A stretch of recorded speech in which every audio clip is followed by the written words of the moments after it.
सम्पूर्ण पत्रकारहरूमा फेरि पनि नमस्कार छ।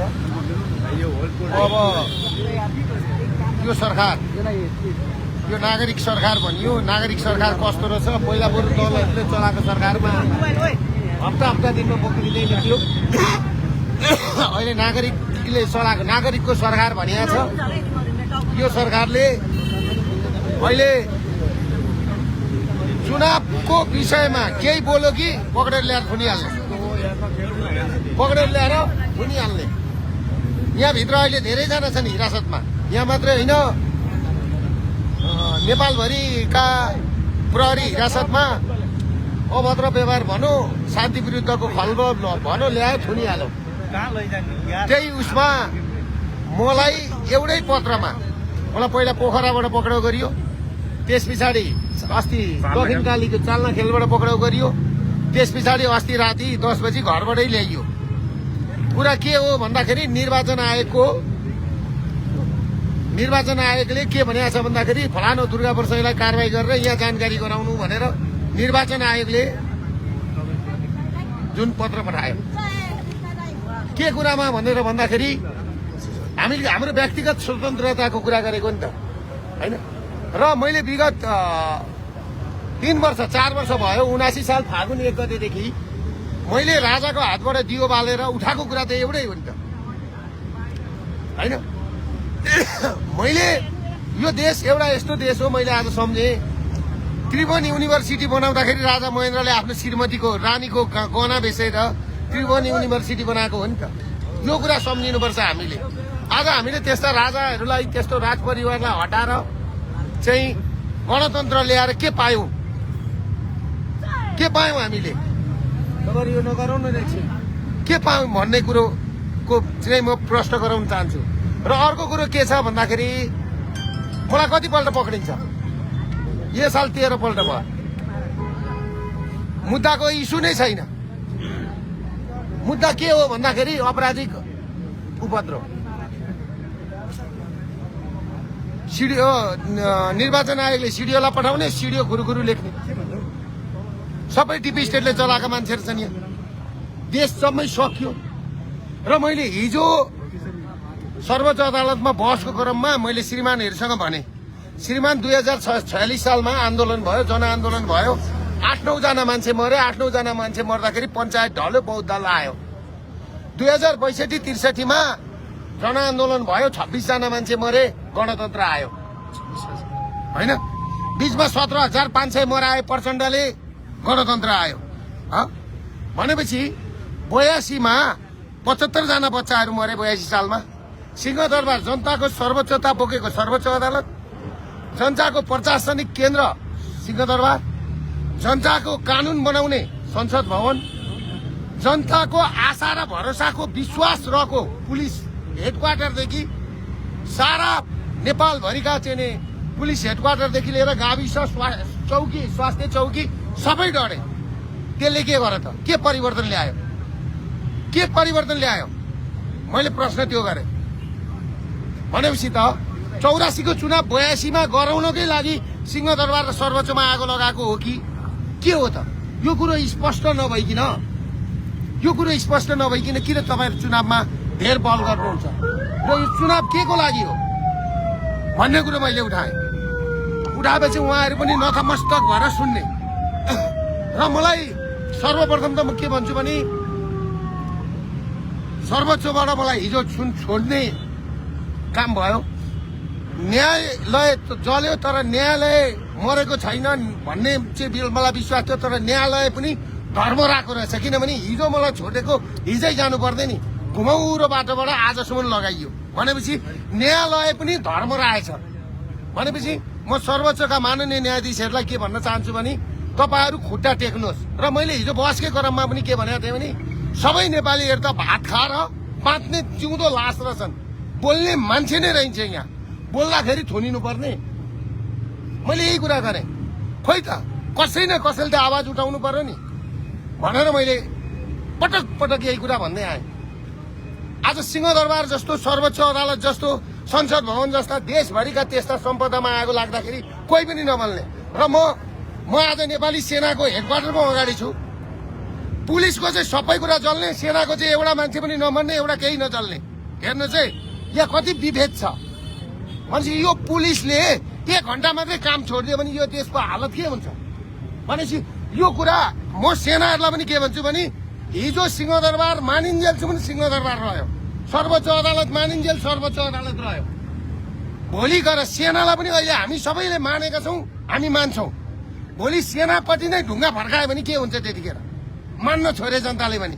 भनेपछि त्यो एउटा गरिमा बोकेको संस्था हो नि। आज देश सकिन लाग्दाखेरि नि सेना किन यत्रो उद्धत भएर चुनाव गराउन चाहन्छ? किन चुनाव गराउन चाहन्छ सेना? हो कि होइन? भनेपछि आज 1 महिना अगाडि सेना किन परिचालन हुँदैछ? किन सेना परिचालन गरेर चुनाव गराइँदैछ? यही कुरा हो नि मैले बोलेको। भनेपछि सेनाले पनि सोच्ने दिन आएको छ। सेनातिर नेपाली जनताले नि आँखा उठाउन थालेर नि ढुङ्गा बर्सायो भने नि त्यो दिन सेनाको के हुन्छ? के हुन्छ देशको गति? देश जोगाउने देशको एउटा सबैभन्दा शक्तिशाली अङ्ग, गौरवको इतिहास बोकेको पृथ्वीनारायण शाहले बनाएको सेना हो नि त। त्यही भनेर हामी सबैले मानेको हो नि त। आज हामीमाथि हतियार र ड्रेस देखाएर अनि त्यहाँबाट चुनाव गराउन जाने त्यो त भएन नि त। कमसेकम हाम्रो कुरा के हो? सर्वपक्षीय सरकार बनाऊ, नमिलेका कुरामा संविधान संशोधन गरौँ, किराँत बौद्ध सहितको हिन्दू अधिराज्य कायम गरौँ होइन। त्यस पछाडि राज संस्था स्थापित गरौँ, त्यस पछाडि चुनावमा जाउँ। हामी पनि चुनावमा जान्छौँ भने हो नि। हामीले चुनावमा जान्न भनेका छैनौँ नि। भनेपछि सिंहदरबार सर्वोच्च अदालतमा आगो लाग्ने, सबै ठाउँमा आगो लाग्ने, अनि त्यस पछाडि खालि चुनावमा मात्रै जाने। चुनाव के को लागि? चुनाव त 84मै चुनाव भइहाल्थ्यो नि त। रेगुलर चुनाव त 84मै भइहाल्थ्यो नि त। किन यो अहिले यत्रो पैसा खर्च गर्नुपर्ने? त्यसले गर्दाखेरि म तपाईँहरूलाई एउटा कुरा के भन्छु भने आज पनि भन्छु, 2058 साल जेठ 19 गते हाम्रा प्यारा राजा रानीको हत्या गर्ने संस्था, 2062-63 मा आन्दोलन गराउने संस्था र राज संस्था सिद्ध्याउने संस्था, 72 मा संविधान ल्याउने जुन धर्मनिरपेक्ष संहिता सहितको धर्मनिरपेक्ष लादेर ल्याउने जुन संस्था छ, र अहिले सिंहदरबार र सर्वोच्च अदालतमा आगो लगाउने संस्था एउटै हो। उनीहरूकै डिजाइनमा यो चुनाव हुँदैछ। यो चुनाव भनेको अब नेपाल युक्रेनको बाटोमा गयो। यो चुनाव भएको दिनदेखि युक्रेनको बाटोमा गयो। मैले हेर्नुहोस् यति भनेको छु, म रुन मात्रै सकेको छैन। मेरो आँखाबाट आँसु हतपति झर्दैन है। म रुन मात्रै सकेको छैन। मैले आज यो कुरा भन्नुपर्दाखेरि मेरो हृदय फुटेको छ कि नेपाल अब युक्रेनको बाटोमा जाँदैछ। युक्रेनको बाटोमा लानलाई नि नेपाली सेना किन उद्धत हुँदैछ? किन हुँदैछ? 1 महिना अगाडिदेखि किन निस्किँदैछ बाटोमा? यो त सुशीला कार्कीको सरकार त आयो त त्यही डिजाइनमा आएको हो त। ओम प्रकाश अरियाल त उनीहरूकै मान्छे हो त, गृहमन्त्री। सबै बारबारा फाउन्डेसनको मान्छे हो त। जगदीश खरेल बारबाराकै हो त। कति कराउनु, कति बुझाउनु? सबै मिडिया जति किनेर के गरेको यो? र एउटा तपाईँलाई म एउटा कुरा के भन्छु भने नेपाल प्रहरीको कुनै पनि जवानलाई यो चुनाव हुन्छ भन्ने विश्वास छैन, र जो उम्मेदवार छ त्यसलाई पनि विश्वास छैन चुनाव हुन्छ भनेर अहिलेसम्म, हो कि होइन? अनि एउटा सुरक्षा समितिको बैठक बस्छ, जर्नेल एसएचडिआई अनि यिनीहरू बस्छ, गृहमन्त्री बस्छ, अनि त्यहाँबाट चाहिँ चुनाव हुन्छ भनेर लगाउँछ। अनि बाहिर हामीले चुनाव हुँदैन भन्यो भने हामीलाई ल्याए थुनिहालो। के लोकतन्त्रमा बोल्न पाइँदैन? होइन, लोकतन्त्रमा बोल्न पाइन्छ भनेर ल्याएको नि त हामीले। संविधानकोले स्पष्ट भनेको छ त, मेरो राइट्स मैले भन्न सक्छु कि तपाईँहरू चुनावमा नजानुहोस्। र देश सिद्धिँदैछ, देश सिद्ध्याउने हो भने तपाईँहरू जानुहोस्। साँच्चै देश सिद्ध्याउने विचार छ भने गएर चुनावमा भोट हाल्नुहोस्। साँच्चै भात खाने मान्छे छ भने नि भात खाने जनता हो नि, भात नेपालीमा राम्ररी भन्छु, भात खाने जनता हो नि योपल्ट चुनावमा भोट हाल्न जाँदैन, घरमै बस्छ।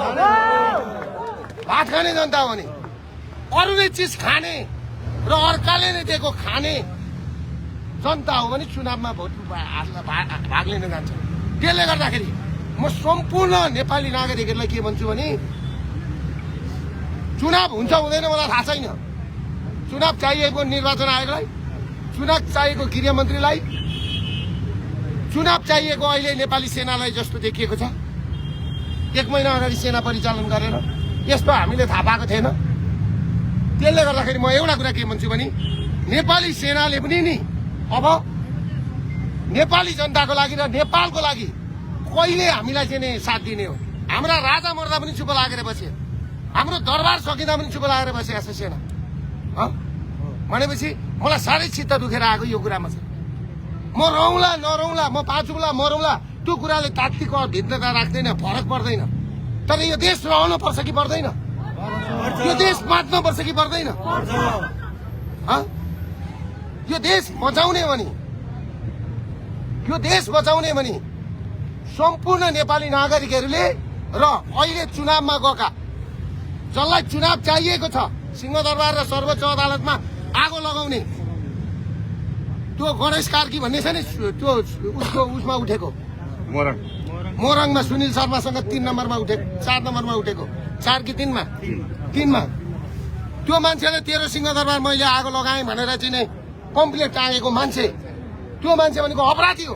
त्यो मान्छे चुनावमा गएको छ हो कि होइन? भनेपछि मनिष शाह चुनावमा जेल फुटाउन गएका, जेल ब्रेक गर्ने गएका मान्छे भनेपछि चुनाव कसलाई चाहेको रहेछ? चुनाव कसलाई चाहेको यो? चुनाव कसलाई चाहेको? चुनाव नेपाली जनतालाई चाहिएको हो र म सम्पूर्ण नेपाली जनताहरूलाई आज के भन्न चाहन्छु भने फेरि मलाई भरे पक्रिन सक्छ, म पक्राउदिन तयार। तर तपाईहरुले गएर चुनावमा भाग लिनुभयो भने तपाईहरुभन्दा अपराधी यो देश सक्ने तपाईहरु नै हो। पृथ्वीनारायण शाहले कति दुःख गरेर आर्जेको थियो, पुर्खाहरूले कति दुःख गरेर सुत्केरी जिउ लिएर लडेका थिए नालापानीका किल्लामा, त्यसरी जोगाइदिएको देश तपाईहरु चुनावमा भोट हालेर यो देश नसक्नुहोस्, नटुक्र्याउनुहोस्। मेरो त्यही हो सन्देश, यो सन्देश मेरो त्यही हो।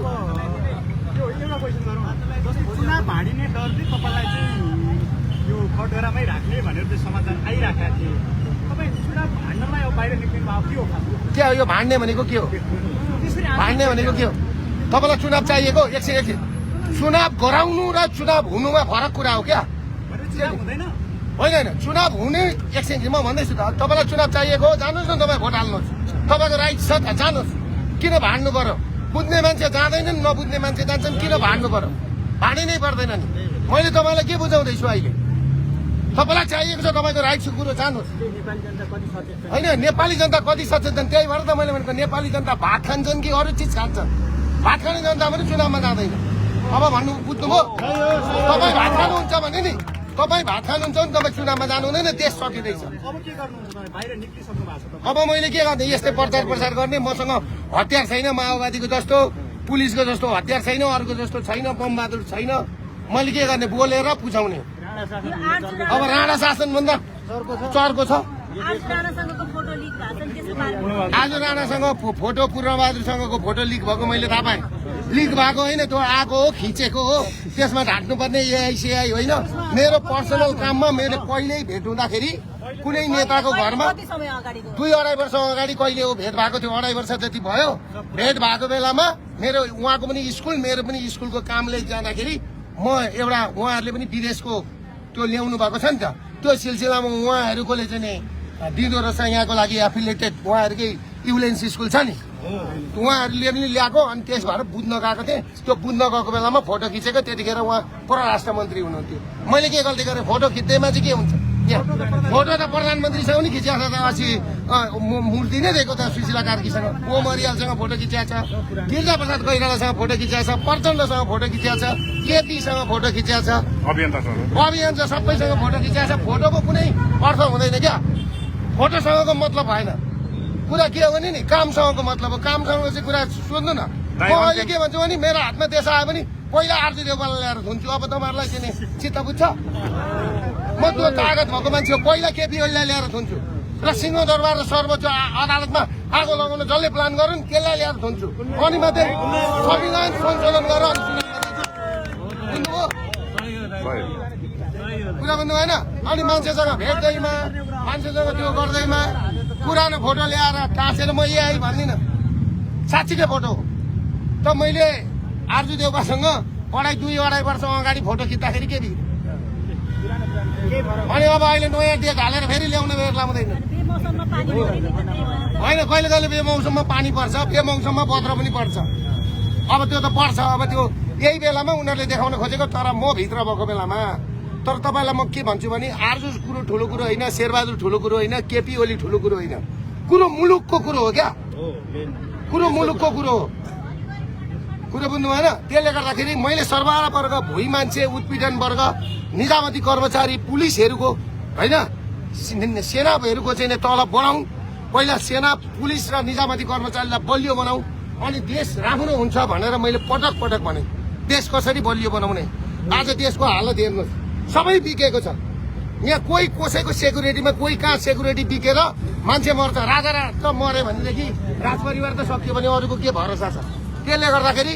मान्छेलाई पुग्दो तलब दिउँ मान्छेलाई पुग्दो गरेर चाहिँ काम लगाउँ उसको घर जग्गा घरको घाँस बाँस कपासको राज्यले चाहिँ नि ग्यारेन्टी गरोस् त्यस पछाडि देश बन्छ भनेर त म भनेकै हुने मैले त्यो कुरो भन्दाखेरि मलाई ल्याउने थुन्ने र म सम्पूर्ण नेपालीहरूलाई के भन्छु भने र उम्मेदवारहरूलाई पनि सक्नुहुन्छ भने तपाईँहरू बहिष्कार गरेर 15 गतेभित्रमा फर्किनुहोस् अझ एमाले राप्रपालाई चाहिँ म के भन्छु भने राप्रपाले अब राजा बोक्ने कि नबोक्ने राजाले त चुनाव हुँदैन भनिसक्नुभयो मलाई ढुन्ने ठाउँमा मैले श्रीमानलाई पनि भने राजाले पनि चुनाव गर्नु हुँदैन भनेर भन्नुभयो राजसी शैलीमा मलाई ल्याएर चुनाव गर्नु हुँदैन भन्दा थुन्नुभयो होइन राजालाई पनि ल्याएर थुनौ दम छ ओम प्रकाश अरियाल दम छ सुशीला कार्की अनि दम छ त्यो यहाँ काठमाडौँको सिडिओ छ नि त्यो काठमाडौँको सिडिओ अनि त्यो निर्वाचन आयुक्तको दम छ राजाका अगाडि बाबाको दुवाई भन्छन् र एउटा कुरो अब राजाले पनि हिम्मत गर्नुपर्छ मैले सुनेको राजा पनि